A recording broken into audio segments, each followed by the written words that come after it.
മലപ്പുറം നിലമ്പൂർ നഗരസഭയിലെ പാത്തിപ്പാറയിൽ കാട്ടാന ഇറങ്ങി. ഈ പ്രദേശത്ത് വ്യാപകമായി കൃഷി നശിപ്പിച്ചു. ഇന്ന് പുലർച്ചയോടെ ആന വനത്തിലേക്ക് കയറി. അതിന്റെ ദൃശ്യങ്ങൾ നമുക്ക് ലഭിച്ചിട്ടുണ്ട്. ആ ദൃശ്യങ്ങൾ കാണാം.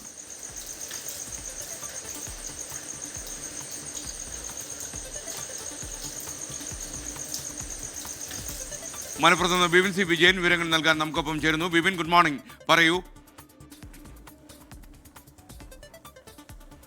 Good morning S K N. ഇതിപ്പോൾ നിലമ്പൂരിലെ ഒരു കാർഷിക മേഖലയാണ് ഈ പാത്തിപ്പാറ എന്ന് പറയുന്നത്. ഈ പാത്തിപ്പാറയിലാണ് ഇപ്പോൾ കാട്ടാന ഇറങ്ങിയിരിക്കുന്നത്. കടുവാ ഭീതിയിലാണ് മലപ്പുറത്തിന്റെ മലയോരം മുഴുവനായിട്ടും. ആ സമയത്ത് കൂടിയാണ് ഇപ്പോൾ ഈ കാട്ടാന ശല്യം കൂടി, ഭീതി കൂടി ആ പ്രദേശത്ത് ഉണ്ടാകുന്നത്. പുലർച്ചെ 4 മണിയോടുകൂടി ഈ കാട്ടാന നടന്നു പോകുന്ന ദൃശ്യങ്ങളാണ് ലഭിച്ചിരിക്കുന്നത്. ഏകദേശം ഒരു മണിക്കൂറോളം ആ പ്രദേശത്തെ ഈ കാട്ടാന തമ്പടിച്ചിരുന്നു. അതിനുശേഷമാണ് അത് കാടിന്റെ ഭാഗത്തേക്ക് നീങ്ങിയത്. അപ്പോൾ ഈ ഒരു മണിക്കൂറിന്റെ ഇടയിൽ തന്നെ ആ പ്രദേശത്ത് വ്യാപകമായ കൃഷി നാശം ഉണ്ടാക്കിയിട്ടുണ്ട്. വാഴയുൾപ്പെടെയുള്ളവ എല്ലാം തന്നെ നശിപ്പിച്ച നിലയിലാണ്.